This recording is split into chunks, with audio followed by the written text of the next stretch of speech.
Welcome. In this video, I'll show you how to connect Google Workspace with Zoho Projects. All right. So first up, we would need to connect all of the Google apps. Okay. So to do that, go to the top right, click on the gear icon. And in the left panel, we have Marketplace. Okay. Wait for it to load. And once it loads, I'm just going to show you right here under my installed apps.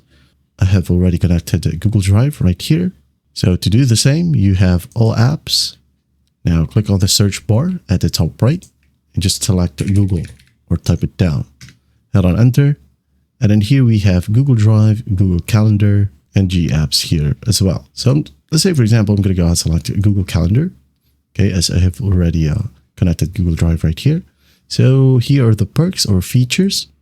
Create and sync events with Google Calendar, edit or delete events as needed. Choose which calendar you want to create or an event for, and view events in daily, weekly, and some other options. So just click on install, give the necessary permissions right here, click on install, wait for it, and once done, just click on agree and save and proceed. There you go. And here we have Google Drive. I'm just going to click on it just for you to see. All right, it's actually free right here. Make sure that it is enabled as well. Now go back to Marketplace.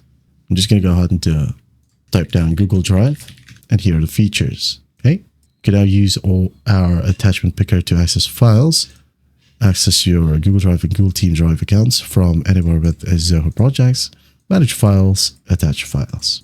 And that is it. Now, if you go ahead over to Google Workspace, make sure that you have an account, same as going to Gmail right here. And as you can see here, I've installed this one earlier. So I'm just going to click on got it. And we have Zoho Projects as well. Now, I did it when I head over to the Google Apps section, scroll all the way down and select more from Google Workspace. Okay, just click on it and just use the search bar and find Zoho. Hit on enter. And here we have a ton of options. Okay, as you can see here, I have here installed Zoho Projects. So that's why it is right here in the right panel for me. Okay, Zoho Projects, like so. That is it. I hope this video helps, and I'll see you in the next one.